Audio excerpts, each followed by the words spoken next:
Voz é meio, palavra é mensagem, sem a qual a voz fica sem sentido. O Grupo Imagem e Credibilidade e a Companhia da Voz se uniram para levar até você comunicação integrada, credibilidade da voz. Alexandre Jardim. Crises te preocupam? E a sua reputação? Como está? Eu tenho a solução. Rodolfo Lago. Você entende como as decisões são tomadas neste país? Te ajuda a escrever como os melhores jornalistas. Luiz Ximenes. Você já se ouviu gravado? Quer melhorar? Vem pra cá que eu te ajudo. Alexandre Mota.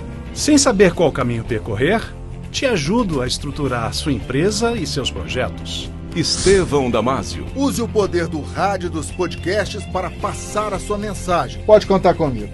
Profissionais da voz e da palavra em uma fábrica de podcasts, entrevistas, cursos, treinamentos e consultorias e conteúdos que irão contribuir na sua tomada de decisão. Soluções em comunicação. Credibilidade da Voz. Uma parceria dos grupos Imagem, Credibilidade e Companhia da Voz.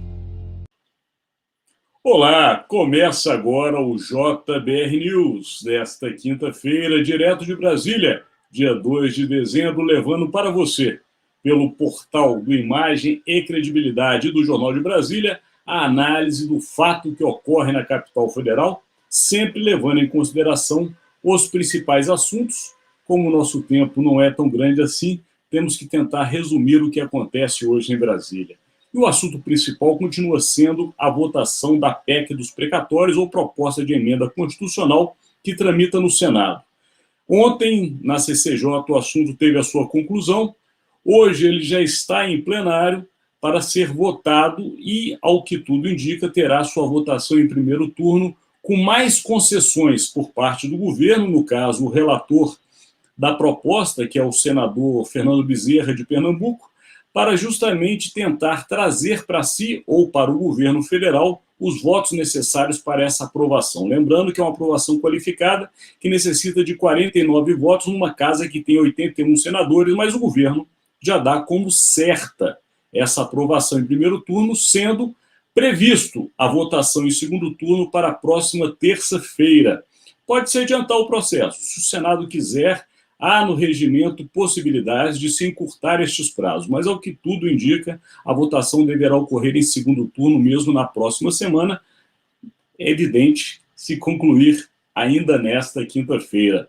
Mas como o assunto principal é PEC dos precatórios, e nele está embutido o grande assunto que leva para as eleições de 2022, que é justamente o Auxílio Brasil, já que a aprovação da PEC, que ainda tem que passar por nova votação na Câmara dos Deputados, prevê ao governo, com as mudanças que foram feitas no Senado, um aumento de dinheiro público para ser gasto no ano que vem, chamado furo no teto de gastos, no valor de 106 bilhões de reais. Com isso, o governo teria mais de 50 bilhões de reais para programas sociais e também isenções de vários aspectos, enfim, o que a gente apelidou a chamar em Brasília de baú de bondades, sempre aberto em ano eleitoral, lembrando que o presidente da República, agora filiado ao Partido Liberal, é candidato à reeleição para o Palácio do Planalto. E o seu grande opositor, também nesta quinta-feira, não poupou esforços para continuar com os holofotes no páreo dessa disputa eleitoral, que é justamente o ex-ministro da Justiça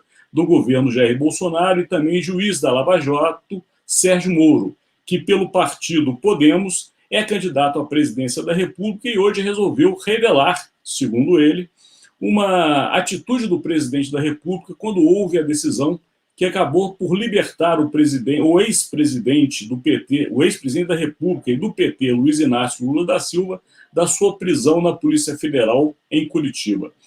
Segundo Moro, naquele momento, Bolsonaro não somente não fez nada para impedir essa libertação de Lula, como até comemorou no Palácio do Planalto a notícia.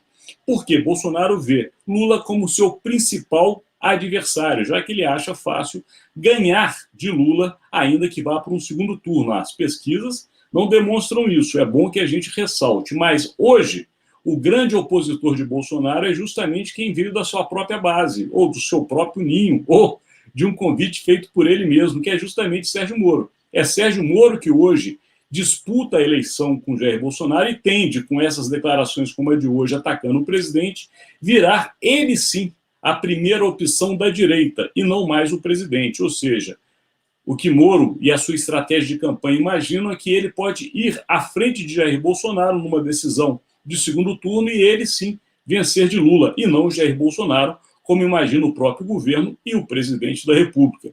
E dentro desses fatos, não mais importante, mas também muito importante, foi a demorada decisão por parte do Senado, que ocorreu finalmente também ontem, que é a decisão de chancelar, ou de transformar de fato em ministro da Suprema Corte o ex-advogado-geral da União e também ex-ministro da Justiça por um período muito curto, que é André Mendonça. Lembrando que André Mendonça foi indicado pelo presidente da República para uma vaga no Supremo Tribunal Federal, com a saída do ex-ministro Marco Aurélio Mello, e ao entrar agora, oficialmente aprovado e sabatinado pelo Senado da República, passará a herdar todos os assuntos que estavam nas mãos do ex-ministro Marco Aurélio, sendo que um deles justamente trata das questões relativas a fake news e também dos sites bolsonaristas. É ficar atento, claro, sempre imaginando e esperando a isenção por parte de todos os ministros, mas vivendo em Brasília há tantos anos, sabemos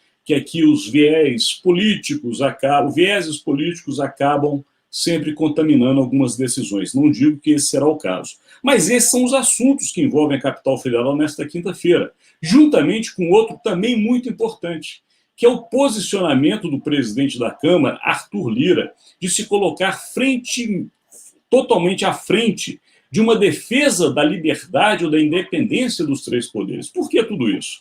Porque Lira vê como intromissão por parte do Judiciário, ou mais especificamente da Suprema Corte, a decisão relativa às emendas de relator.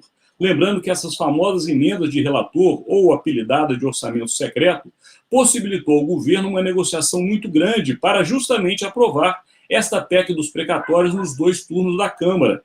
Foi um instrumento usado, e a gente sabe que isso é feito não só neste governo, mas em vários governos que o antecederam, que é justamente de negociar liberação de emendas parlamentares, que são instrumentos justos do parlamento, ou dos senadores e deputados, para atingirem e levarem benefícios às suas bases e populações, mas que nesses momentos de interesse do governo em votações específicas é usado mesmo como moeda de troca. E a preocupação de Lira vem justamente neste momento, que a Câmara vai ter que apreciar novamente a PEC dos precatórios. Sabendo ele já, como um homem que tem 30 anos ou quase isso de parlamento, que nesta nova negociação haverá necessidade do uso das famosas emendas de relator. Só que agora com a proibição feita pelo Supremo e aceita pelo Congresso com relação à transparência. Por isso, Lira é muito duro ao dizer o seguinte: quem legisla é o parlamento.